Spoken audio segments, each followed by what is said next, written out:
we just take action and fail forward. I don't give a damn what anyone thinks about me because I'm not going to be here in 50 years.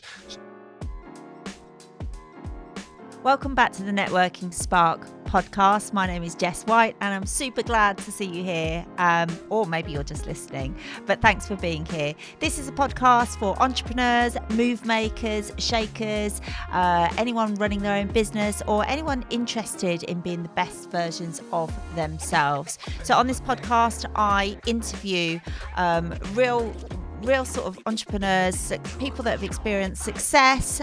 We like to dive into failures as well, and really just to pull out some tips and tricks to kind of inspire you. So today I'm super excited to have somebody on the podcast who is a real sort of ball of energy, just got so much energy that is wonderful, and I'm really interested to talk to him today. So welcome to the podcast. Thank you, Jess. Nice to be here. Thanks for inviting me on. Tell us who you are. Okay. What's your name? Alex Rhodes-Evans. Thank you. And your business? So I'm an entrepreneur. I work with private clients. I teach them how to trade crypto, and I'm also a property investor and beginning my public speaking journey now. Excellent. So Alex, I can call you Alex. Please do, yeah. Yeah. Are you the same person today that you were years ago? No, definitely not. Unbelievably, I hate to admit it, but I've recently turned 50. So I think like a lot of people, when you hit that number, you have a kind of you look amazing for 50, by the way. That's the first time you've told me that. I didn't know that. So wow. Okay. Yeah, thank you. That's because I've been very disciplined my whole life with my training regime. I cold shower, I have done for years.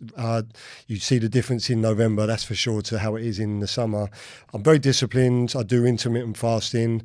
My background was martial arts, but I still train a lot religiously. So that's never ever changed wherever I've been in the world. Even if I'm in a hotel, there's never an excuse. My routine's always like that. So hopefully that's reflecting in what you see. In answer to your question, definitely not the same person I was 20 years ago at the age of 30. I think like a lot of people, you have this concept in your mind of who you think you should be as a young man. And then you go on a journey where you try things, it works, some fail, and you should keep adjusting along the way. So I'm very different to the person I was 20 years ago. Mm-hmm. Yeah, I can imagine. Let's go back to your routine for a moment, and then we'll go a bit deeper into what makes you who you are. So, I mean, this is part of it, right? So, not everybody has got a routine. Were you like that as a child, or is it something that you have learnt? Yeah, great question. So, actually, now that you say that, if I think about it, it probably all began when I was a teenager. So when I was a child, I was bullied. I grew up in a single parent family without a father. And my mum's advice at the time was, when I was being bullied, Alex, walk away, turn your back, turn the other cheek. As most men out there, especially if you've been bullied, would know, that doesn't work. So what happened is the actual process of learning to fight and teach myself to stand my ground. You watch the Rocky films, you see him doing the pull-ups, the chin-ups and all the rest of it, the stuff that us kids in the 80s watched. And I began to forge my own routine. Like, we had a loft ladder, we had a loft in our house, and the loft hatch had one of those loft ladders on it. So I would unattach the ladder so that you just had the top 2-3 rungs left, and I would do chin-ups on the loft ladder. So that's where my routine began. Then as I got older and I got... And is that because you wanted to get bigger as a young boy? And that was the motivation. Yeah. So I was very skinny as a kid. My mum's family are all tall and lean. They're like runner beans. So I was always very lean and didn't have any muscle. And so I wanted to, get more powerful like Rocky. You watch Rocky, you want to be like Rocky. So yeah, that's why I began that. And then obviously as I got older, I got into martial arts, and then that added into my routine. So there was the training and what have you. And then obviously you learn about diet. You look at other people you look up to, boys I went to college with, a couple of years older, and you see they look good. You want to look like them, What inspired you to get into martial arts? Being bullied. Yeah. and to be able to then protect yourself. Yeah. And did you learn a lot of disciplines from studying martial arts? Yeah, definitely. Especially my first mentor, my first martial arts instructor, an incredible man by the name of Alan Hewson. Because I think as a boy or a man, the people that we respect and listen to the most are people that come across as real, who have had real stories. And he was someone who, by all accounts, was like a rocker in the 60s and had been in all kinds of crazy fights. So, long story short, he inspired me quite heavily. And so I listened to a lot of the things that he taught me. He was probably my first mentor, and actually was one of the first people. He held me back from getting my black belt because my temper was too bad. So I remember that was one of the first things that I had to learn to master my temper and begin to channel it because I was so angry. Did you do that? Yeah, well, he basically it was a combination of him holding back what he knew I wanted, which was my black belt, and then listening to him. And he'd tell me to read like books by Bruce Lee and various other people. So my mum used to make me read a lot as a kid. I've always enjoyed reading. And I think, again, that combination of reading, doing martial arts, I just started to, they say success leaves clues. So learn from other people that had done what I wanted to do. Yeah. Do you still have a temper? Definitely. When does that come out? So that's a really interesting point. So I've had my whole life and it got worse after losing my mum. Like the anger, what I've learned to do is basically focus my anger. I'm actually going to be writing a book, by the way, called Focus Anger. And I've learned that if I didn't harness and channel my anger, I probably would have spent my life in prison, because at some stage I began to realize if I lost my temper, it was almost uncontrollable. So it's been a work in progress, but all I can say is literally I've found a way to, when I get angry, I turn it inwards and create like this ball of energy, and I can draw on it at any time. But I've got to be very careful because it's always there under the surface. And even now, my whole life has been a real challenge to keep it under control. I have managed to 90% of the time, but it's still there. But super powerful to be able to channel that energy and use it into something positive, such as public speaking, for instance. You've been doing a lot of that recently, and that takes a lot of work, doesn't it? A lot of practice, a lot of energy. Somebody once advised me when I lost somebody close to me, my little brother actually, and I felt distraught, and I didn't know, I was struggling to be honest, and someone advised me, use that energy, use that grief and channel it into something else. And it was probably one of the best pieces of advice I ever had. And would you say that you channel it into your work, for instance? Well, it's only because you've said that I'll now share that, the extension of the anger, because I didn't explain why the anger. So the anger began from being bullied, but maybe it's in us anyway, right? That's the other thing. Then it was losing my mum. And unfortunately, I've lost a lot of people from a young age. So what happened is each time someone else close to me died, that just increased it. And you know what it was? I realized it was a coping mechanism, because the anger is pain. And then the way I've reconciled what I've lost is, okay, so I've now got to go on a mission for them to become the best I can be, or I failed and then I've let them down. So just repeat your question again. Well, I'm just kind of focused on what you're saying at the moment, actually. That I was talking about channeling energy just then. But, you know, it's interesting to hear where that's come from, because when we lose people, you can kind of react in various different ways. Some people might just totally collapse because it, you know, and it's like, and they might become frozen and not be able to go. Some people might just carry on because that's all they can do. But then sometimes you might not be dealing with what's going on. So it's interesting to hear that your reaction, I suppose, because you started losing, like, how old were you when you first lost somebody? So the first thing was, when I was a teenager and I was in the middle of my BTEC National at college, our mum died in summer of '92, and I'd just turned 19, and my sister. What's your mum? Yeah, so basically, our mum was a force of nature as a single parent. So my dad disappeared. I say dad, biological father disappeared when I was 2.5. My sister was 6 months in 1975. He was on the missing persons list. Never met him, and later on, I realised he was never coming back. But my mum was. We grew up in. So my mum went from being a middle class housewife to basically being a single mum on benefits overnight. So we went from living in what would have been like a nice maisonette in Surrey to a council flat in the shadow of Heathrow Airport. And although I've got many great memories from my childhood, it was rough. But my mum, she was driven. So the drive I've got is from her. She was very ambitious and very driven, and she did an incredible job of helping us avoid a lot of the pitfalls that my friends as kids got into, stealing cars, sniffing glue, whatever they were doing ended up in prison. She kept us away through all of that by her willpower. And what I'm leading to is that we didn't see it coming when she died, because she had bronchitis, which turned to emphysema, and then she was on the waiting list for a lung transplant for about 8-9 years.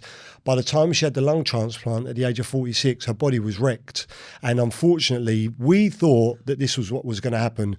She was going to have the lung transplant, she'd come home, and she'd be weak for a year, and we'd just have to do more housework. We had no counselling. We did not see it coming. My sister was 15, so as a girl, that's a really hard age to lose your mum. And our mum was our world. So you have to understand, this was like the rug was pulled out from under my feet, and I went from one direction to another. I didn't see it coming, and that was the first catalyst, but I didn't really have time to process it. I just had to right, how am I going to pay the bills now?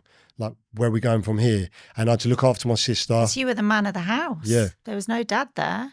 And actually the council, the social workers and like a social worker in the council were like, I can still remember this like yesterday. It was a pivotal moment.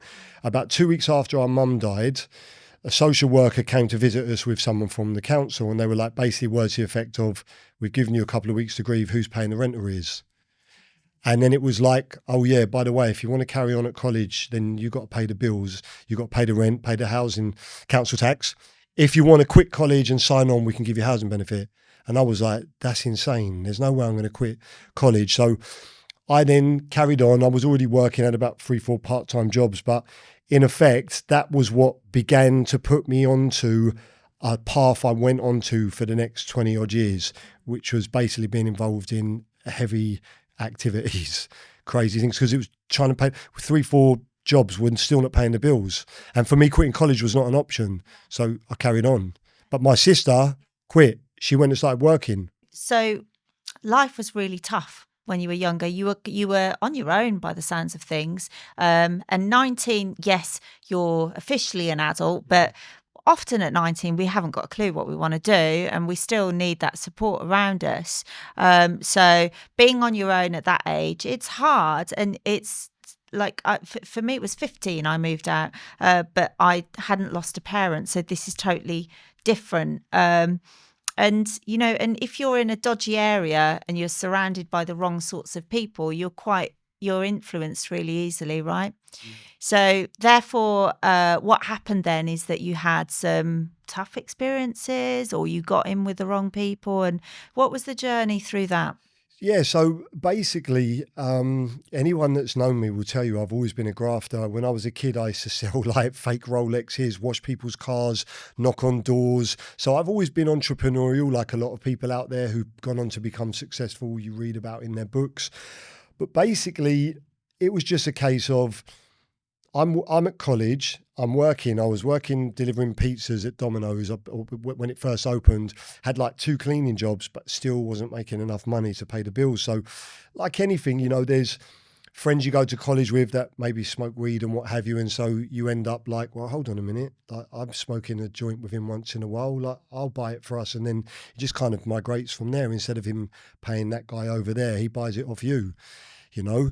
But the whole time, my eyes were always on college, university. So that was kind of the extent of things. But what happened is after mum died, because I was so focused on my sister and paying the bills, the next couple of years flew. And then instead of going on to university, I went straight into work. And because I was on the journey of martial arts, it just happens in life that I graduated from the guys I was training with. I started working on the door in London. So from the age of 21, I was working in some of the most dangerous clubs in West London.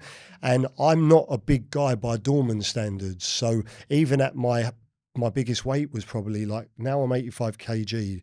It's about 13 stone. So maybe my heaviest was 13 and a half stone. So I started working on the door in London. And then obviously, as you can imagine, when you're working in nightclubs in London, you're going to be introduced to all kinds of characters. So there's things I've seen and done that I can never talk about because I would be convicted, you know? And you can just imagine that basically I was in an environment where guns and knives were being pulled on you on a regular basis and all of the above. There's nothing, I saw things from the age of 21 to 24 I've never seen again in my life. And I've traveled all over the world, you know, girls stabbing girls, people being glass, acid thrown in their face.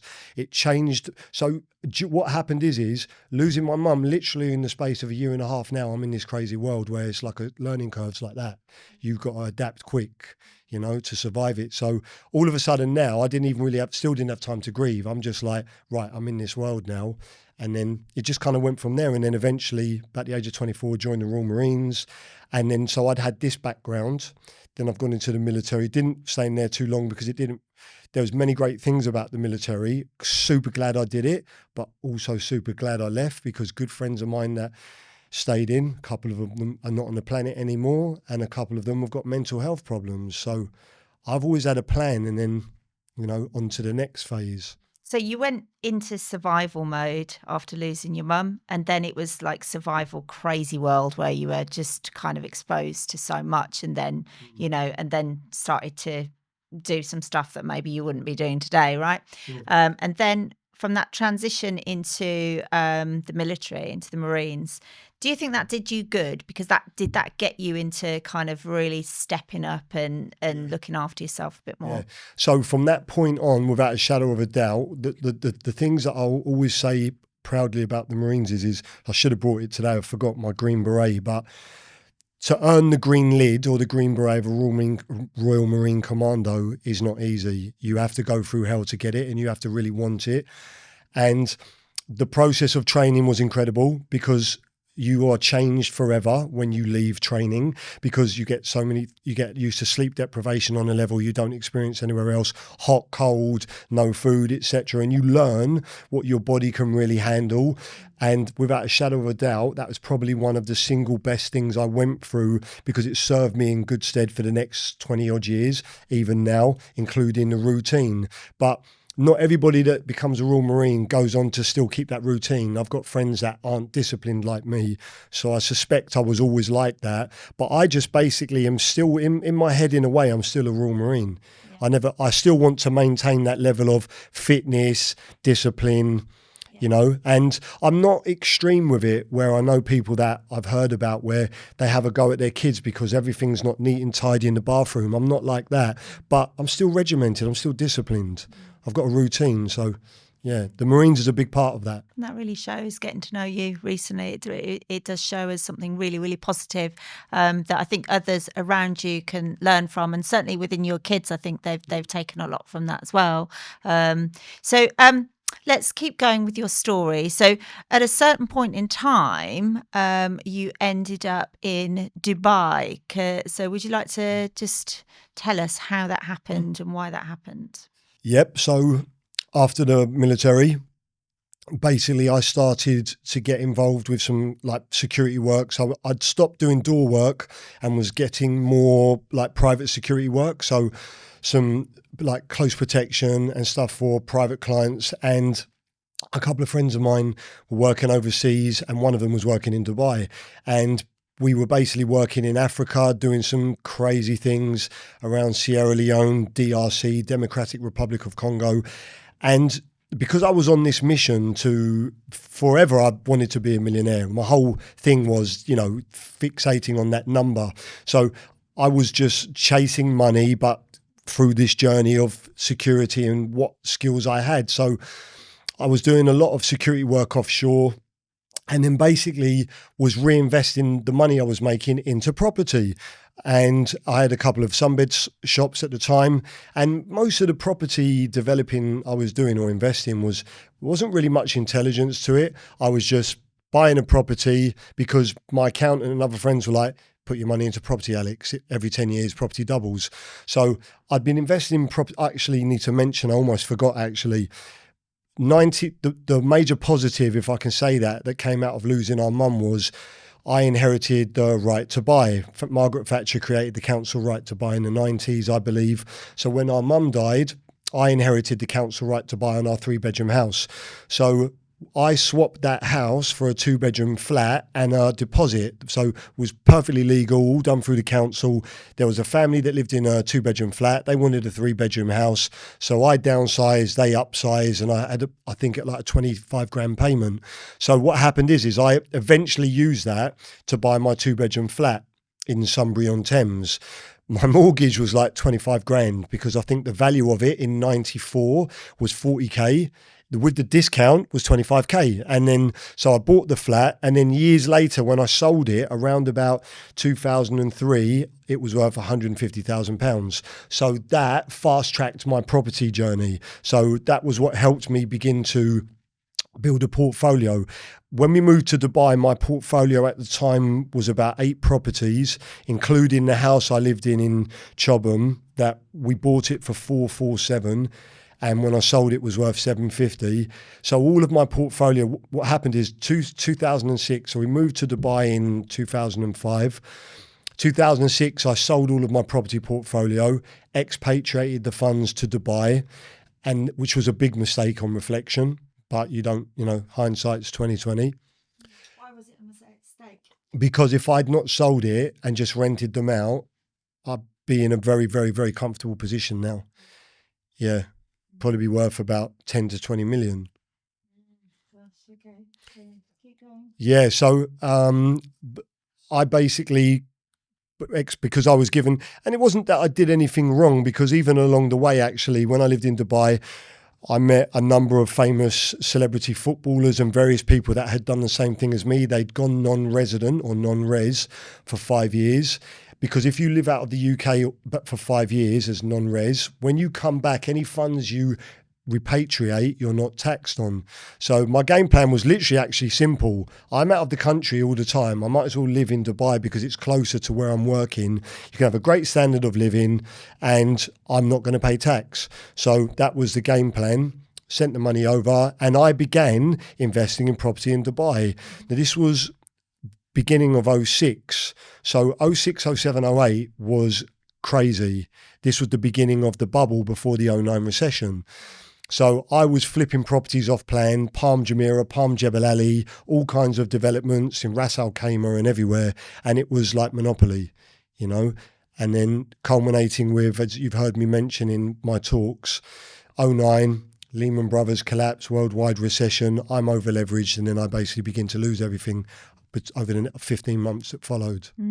Yeah, gosh, which is like huge. And yeah, so you did a talk for Spark, but the listeners on here might not have heard that talk. So let's remember that for some. But yeah, so wow. So you've had kind of like quite a huge life. And I know, Alex, that you're now doing some really incredible things. So do you believe that we are forged in the fire and that going through these tough experiences makes us who we are today? Yeah, because if I think about the people that I've been meeting recently, yourself included, and again, one of the owners of the club last night, Danny, when she told me her backstory and I compared it to mine, I'm like, everybody, basically, if you go through what we've gone through, you go one of two ways. You become a psychopath, which I'm sometimes don't understand why I'm not. I know I've got psychopathic tendencies, but I know I'm not a psychopath because a psychopath cannot empathize, whereas I cry if an animal gets hurt, right? But what I'm saying is you go one of two ways. You become a psychopath, or you harness that pain and you go and do something with it, or you just become a drug addict, right? One of three ways. You go downhill or you do something about it. I'm just going to go back there for a second. What are your psychopathic tendencies? Oh, wow. I would say that the temper element, is maybe one, because if it isn't kept in check, it wouldn't stop. So that's one. And I would say, I don't really think I'm narcissistical. I think there's elements of that, but not so it's out of control. But yeah, I guess that's it really. I'd say like maybe an element of narcissism and just a temper really. Yeah, because I've got no ego. I want to become the best man I can be. I don't care what anybody thinks. I'm not here for them. And in 100 years, none of us are going to be here. I just want to be the best man I can be, the best father, the best businessman, and better than I was from 20 to 40. I don't want to be that guy. How supportive is your partner? She's brilliant. Yeah, she's unwittingly rode a roller coaster of extreme highs and lows. And it's not been easy for either of us, especially to go from the heights that we had in Dubai, driving brand new cars every year and having a maid and, and our son's going to unbelievable private schools. So yeah, to where we were in 2011 when we came back, and even to, where we were in 2015, would have broken a lot of people. So actually, yeah, testament to our relationship, really. So we met in a nightclub in London. Yeah, we were, it's funny, with worlds, sometimes humans are like satellites, right? You could be spinning around in your little circle and there's someone who's been close to you the whole time, but you never meet. But then you have that one event where bang, and now you're both spinning in the same orbits, probably like you and me. Similar thing, right?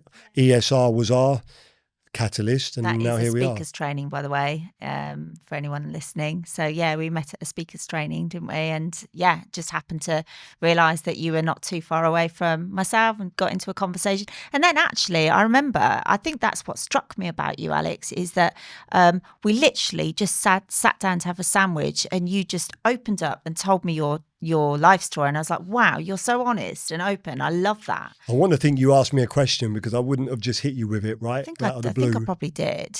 Can't remember the details, but I was like, oh wow, okay, cool. Need to have you on the podcast because you've got an interesting life, right? But then you've come and joined Spark. So tell us about your experience of networking and how important you think it is for someone wanting to succeed.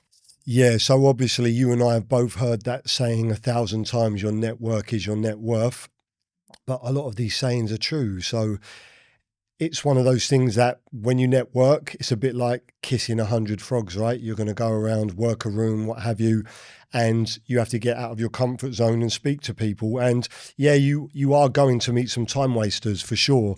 But I think after a while, especially if you've got a good bullshit radar, you start to politely understand that some people are going to waste your time, and then other people like yourself. I realised straight away you were obviously what I would refer to as a connector. You're a powerful connector. So networking is vital when you're at a certain stage of growth, I think, when you want to open new doors. And then obviously you get to the stage where you don't need to network as much. The joy of going to a networking event, and if you've got that bullshit radar, is that and I think a lot of people don't get this and understand how to do it. It is because we're very polite as English human beings. So but the trick is if you're at a networking event and you're talking to someone and you're like, right, really, I need to move on. You can just use the excuse that this is a brilliant networking event. It's been amazing to meet you. I've got to get around the room. And that's a great excuse, because too many people, I think, just go, we saw it at the last event. There was people just getting into groups of 3 or 2 and then just staying there. And so it's important to get around the room, and speed networking is a great way to do that, because there's somebody telling you, move on, move on, move on, move on. And then you get to make sure you see everybody within the room. Just going to stop you there for a moment. I hope you don't mind. I have got a gift for you as a thank you for listening to the Networking Spark podcast. We have a membership in Spark called the Grow membership, and I would love to gift a month of this to you totally for free.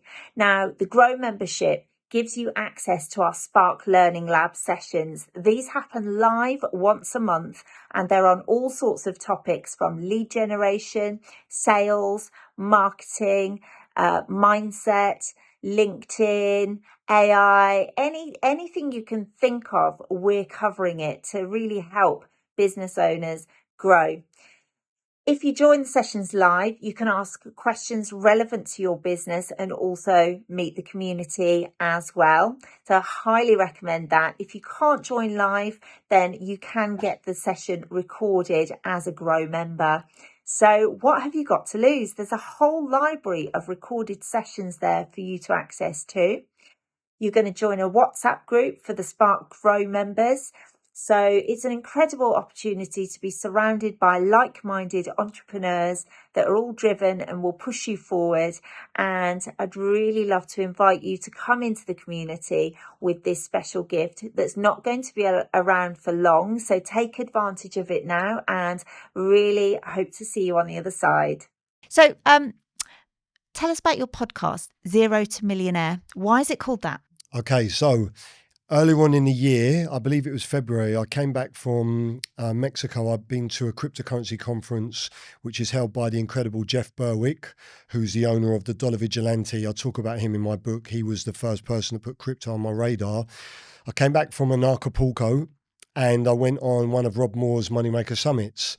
And because I've done so much personal development, and not only that, spent a fortune on my property education with Progressive, which is owned by Rob Moore, I don't really need to hear much more. So I went along. I have never met Rob. I went along to the Moneymaker Summit, and within the first hour of him talking, there are obviously, you've probably been to one, right? So you're sitting down in this room, there's 500 chairs, and you've got all different people in the room.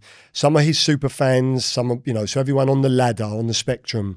And I've got great respect for anybody that's achieved what he has. But I just was like, okay, let me go along. I want to get a couple of nuggets of wisdom, and I'm leaving as soon as possible, because actually I'd been sitting down for 7 days on a conference. So in the heat, in the sweltering heat in Acapulco, I really didn't want to sit down all weekend and listen to things that I already know. So after about an hour, he basically turned around and stood up and was saying, maybe 2 hours, here's a money making idea for you. I'm going to give you an idea. I bet nobody listens. If you want to make a load of money, go and open a podcast. Start interviewing self-made millionaires, and what you're going to have is all their numbers in your telephone. Nobody will listen. There's an idea for you. And I tell you what, if you go and do it, I'll appear on your 100th episode. So I sat there and it was like an aha moment. I was like, holy shit. That is, because I was thinking about a podcast. I'm like, it just came to me. I was like, this is what you've came here for this weekend. I got up and left the room, and I went and set up the podcast, and I didn't go back. So how do you plan to access all these millionaires, Alex? So this is my plan. I'm going to call Rob Moore out very soon on Facebook, and I will be saying words to the effect of, I've paid XYZ for my property education, so I believe I've earned the right for you to come on before episode 100. Secondly, I'm a great networker like you. I've actually got no shortage of people to interview. And one of the good things about being 50 years old is that I've got a hell of a lot of life experience and a lot of contacts around the world. So I think luckily I may not struggle as much as some other people, and I'm quite good at finding a way. So I guess I'm just going to fail forward and hope that as it grows, I'll start to make noise, and like anything else, you start to build some traction, and then hopefully I'll get to the stage where it just becomes easier. So Alex, I'd love you to share some of your top tips with the listeners today. I'm sure you've got a lot of insight from things that you've been through, and now I see you're kind of really, you know what you want. You've got a clear mission, and we're going to talk about your mission in a moment. But in terms of tips, for people that are kind of struggling a little bit, people that procrastinate, or people that are just full with the to-do list, I'm sure you've got loads of tips.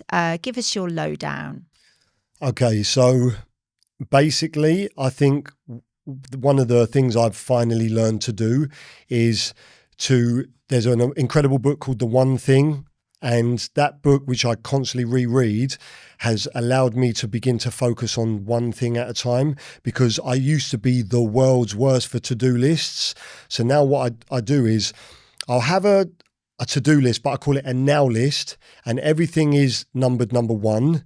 But also, literally, I try and focus it down to what's the one most important thing, because the book will refer to the focusing question, what's the one thing, such that by doing it, everything else is unnecessary. So yes, you want to set goals, but you actually need to think, what is the one most important thing right now that I need to do? Because otherwise it's demoralizing, because you can't do it all. So that's the first thing.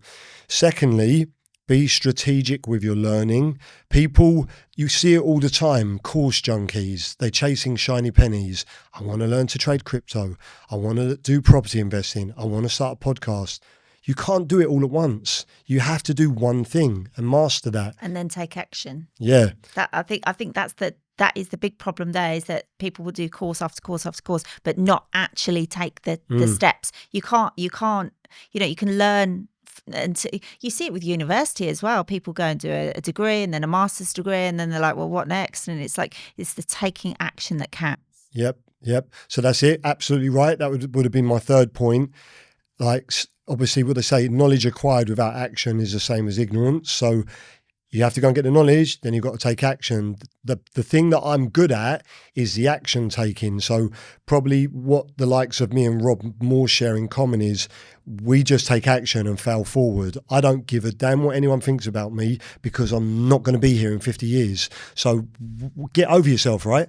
So take action. Don't care what anyone thinks, because people are going to love you. Like Robert Kiyosaki says, there's 3 groups of people. Whenever you're in a room talking, there's a third that will love you no matter what you say, a third that will hate you no matter what you say, and a third that are neutral. Our job is to sway the third that are neutral. So take action, have a plan. Don't look for friends. Don't look for allies. If they come along the way, great. Surround yourself with like-minded individuals. But if you want to achieve anything worthwhile, accept the journey's going to be lonely. It's not going to be easy. And just once you know that, it's easy, right? I think some of the worst things is this whole get rich quick schemes. Like, I will never say to anybody, you're going to get rich quick with crypto. But I will say, I don't know any other way on the planet legal that you can make the money you can in crypto. And you've written a whole book on the subject, haven't you? How long did that take you? So I started writing it last year, but then once I found my publisher, who's incredible, by the way, a lady by the name of Usha DeMello, amazing woman, a brilliant person. If you ever want to self-publish a book, DM me, I'll give you her details.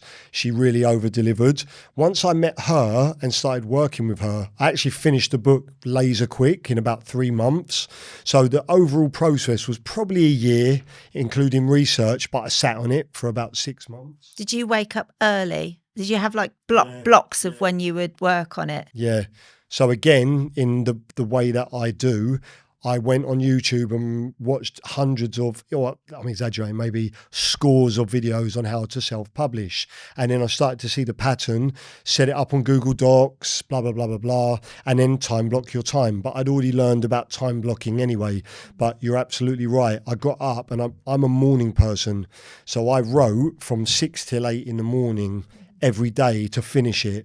And yeah, I just saw that was a recurrent theme, amongst authors. Time block and write every day. Yeah. So this brings us into crypto. Would you say you're a crypto expert? I'm not arrogant. So someone else would say, yes, I'm an expert, but define expert. I'm definitely an expert in trading, as far as teaching people about price action, the trading element. But if you're talking about blockchain, so I'm not a coder, I'm not a programmer, and the space moves so quickly, it's like a full-time job. So you could say a crypto expert, because I can talk with anyone on the planet about crypto and hold my own. But I'm not arrogant. I can't turn around and say that I know everything about elements of it, like algorithmic trading, because I'm not an algo trader. And what do you think is going to be happening with crypto over the next 12 months? Well, again, because so in crypto, what you'll find is whilst I'm passionate about it, I actually don't fall in love with any asset class. So you will find in crypto, a lot of people are emotional about cryptocurrency. They're married to their investments and they're emotional, very tribal. I'm not like that. I'm literally, the moment it doesn't work, I'm not interested. So the reason why I say that is to give you context that if we're to take Donald Trump on the surface of his words. If he does what he says, he wants the US to be the crypto capital of the world. He's talking about the US having a strategic reserve of Bitcoin, and he's talking about firing the SEC chairman, Gary Gensler. So all of that is extremely bullish for crypto, because this has been some of the things that has held it back for the last 2 to 5 years. But he's got to execute on that.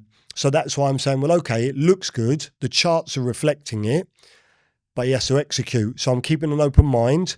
I'm riding the wave for the moment, but I'm open-minded as to if he doesn't do it, get out the market and take profits. But right now it's a good time to be in. Right now it's the best time of the last 5 years that anybody could start to get invested. And do you not think you should, like, is it not too late to get in right now?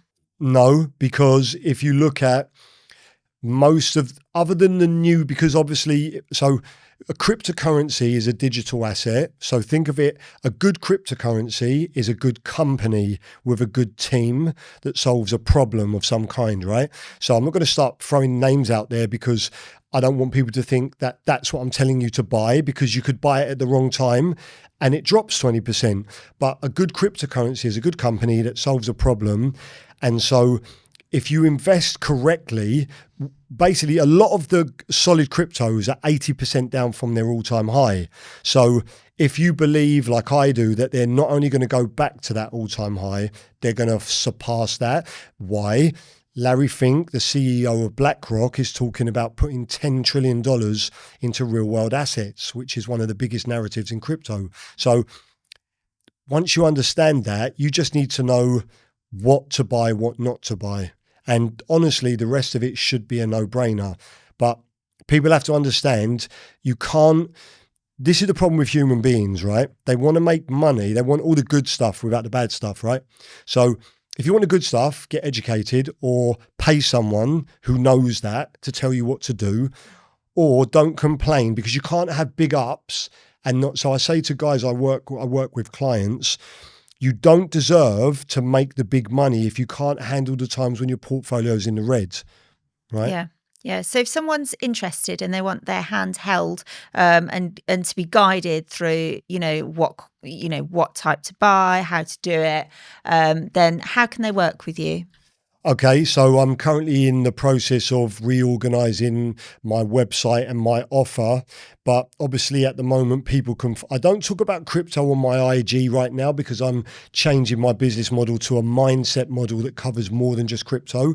But basically you can email me on info@100xcrypto.co.uk, and you can also follow me on Insta. But like, what does it look like working with you? You're going to be doing a discovery day, aren't you, coming up? Or they can be part of your Telegram group. They can do one-to-one, or they can join group coaching. Have I got that right? Yep. So the way that you can work with me is either I'm going to be running a discovery workshop. The next step from there is to either do one of two things. You can either work in a group format, so group coaching, in-person workshop, and or group Zoom coaching. Or if you're an action taker that wants to fast track your results, you can work with me one-to-one. And obviously each format has a different price tag, in the same way that I've paid my mentors accordingly. The next and the last question, legacy. What legacy do you want to leave on the world? So the reason why I am saying this is also because I want to be held accountable and put it out there. I'm still trying to get back to what I believe I was put on the planet for, which is, I think my unique talent that no one else on the planet has is the ability to help children and young people, so let's say below 21, overcome adversity. Why? Because that's what I've spent my whole life doing. Couple that with the military, the martial arts, and the other things I've experienced. My mission is to empower 100 million people to conquer adversity and realize their dreams. 100 million is roughly 1% of the population of the planet. So I need something big enough to excite me.